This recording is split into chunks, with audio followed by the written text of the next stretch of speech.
So this is the Sirui 24mm T1.4 Vision Prime. And this is my first real cinema lens. It has full coverage, so full frame coverage. It has a buttery T1.4 aperture, and it even comes with multiple mounts. I mean, there's been a ton of videos on this. Everyone is covering this thing. It works on E mount, L mount, EF, Z, you name it, they have it. Not really, but I'll put it in, I'll put it here. But there's something weird happening when I mount this to my A7C II. And that's something I wasn't expecting because of all of the videos that I've seen on this so far. So I've been on YouTube for 5 years now, so I know my way around a camera, specifically my Sony system. I have 3 Sony bodies. I use them daily in different capacities, even for some of the paid work and stuff like that. But I've never used a cinema lens before. And so this is my first, well, I guess, yeah, this is my first all manual cinema lens. I did do a video recently using the Aster Ori 50mm on my Pixis setup. So this isn't the first all manual lens that I've used, but I mean, that's not even the first all manual, but this is my first cinema lens. I'm just trying to tell you who I am. But basically, I am, for all intents and purposes, a newcomer to cinema space, right? So I've used the camera for years, like I said, but I have not ever considered myself a filmmaker or a cinematographer or anything like that. Sports videography, YouTube for sure. So who this video is for, if you're used to autofocus lens and you're switching between stills and video, there are a few things about this lens and cinema glass in general that might catch you off guard. Now, I'm going to talk about what's going on with this lens, and I thought it had something to do with my inexperience with this type of lens, but I'm not so sure anymore. So first, let's talk about the build and feel of this lens. I've seen a lot of videos on that, and everyone was correct. This is a really nicely built lens. I mean, it's all metal feel. It feels good. But it's 270 degrees of, I guess, movement throw for focus, or your throw focus 270 degrees from start to stop. And then the aperture is pretty quick. As far as my feeling on this is a lot lighter than I thought it would be, because I'm not using a follow focus as of right now. Got one coming, because it's first impression, so I was like, let me try it without the follow focus, and then I'll get something professional later. But this feels so light and fast moving compared to that little affordable $79 Aster Ori, that it feels almost too light, and you do get used to it a little bit over time. I've had this lens now about a week and a half. Again, it's just first impressions. But it feels too light to me, but it's not bad. I do like about the aperture is that it's not a long, twist for the aperture. You can go from 1.4 all the way to 16 in like a quarter turn, if you will. One thing that I do like about that is that they kind of have the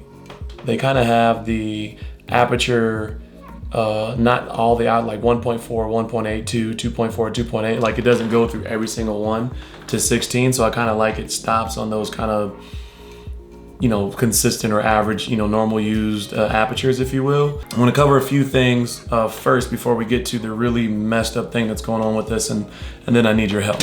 So first, all the videos that I saw that were sponsored videos, Sirui sent the lens out, and they sent it out in their really nice 3 lens kit that comes with the 24, the 35, and the 50, and it has everything in this one really nice hard shell case. And so I didn't know what to expect when I got my own copy.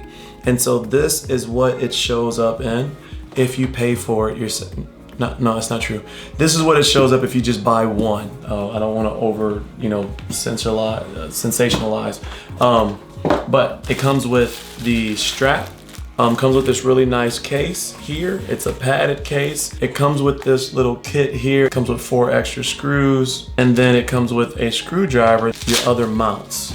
So I thought this was interesting. This is the L mount, and it comes with the L mount, and then it comes with a lens cover for the L mount. I mean, you get it, right? It comes with the extra mounts, the Z, the E, the L, and the RF. But that's what comes in the box if you buy this individually and not a full kit. Because I did wonder that, like when I was placing my order, because I'm not getting the full kit, is it still gonna have any type of protection for the lens? And is there gonna be anything that I can carry my other mounts in? Since I'm not getting the hard case that it comes with all the really nice labels and stuff like that. So it does come with something. Not as nice, but something.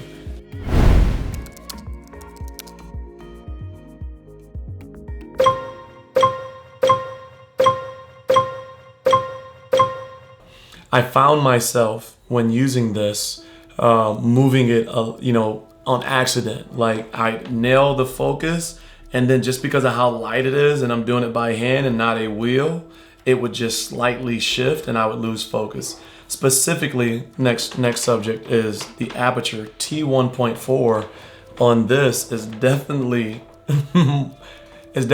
better than this one. And this is the G Master 24mm 1.4, which is world renowned. I love that lens. It's my day-to-day driver on my A7C II.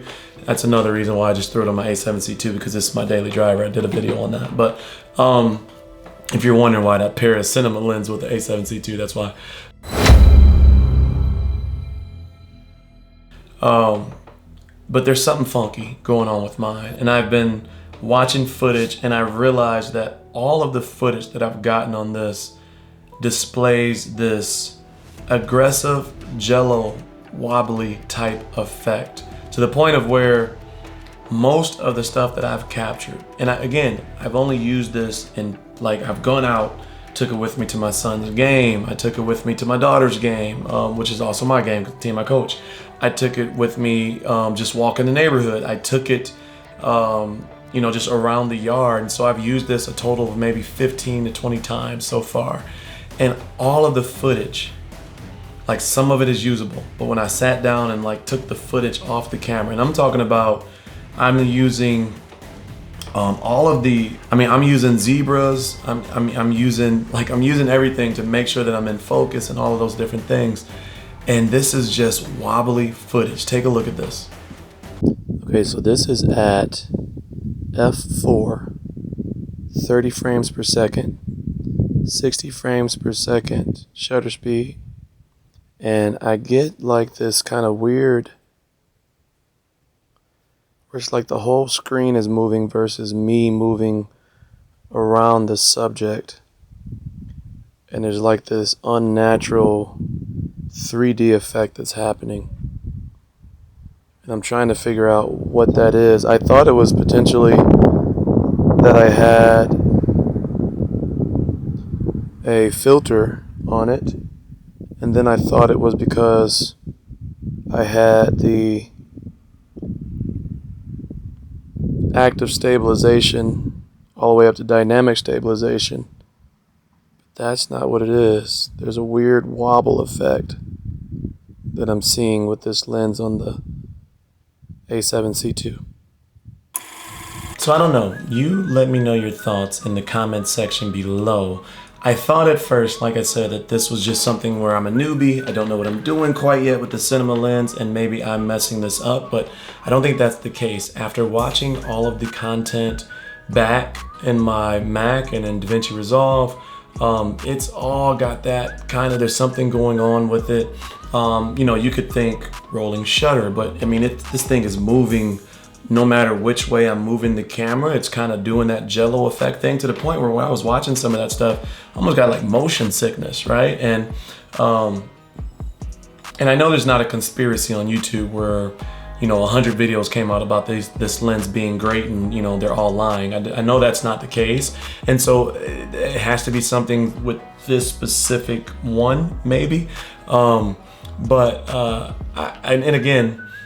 The reason I've used this with my A7C II is because my A7C II is my daily driver with my with my f1.4 G Master, and so that's why I was just like, let me just throw that on there. I'm used to the field of view, etc. The 1.4 T1.4 is definitely thinner than f stops, etc. It's more accurate, precise, etc.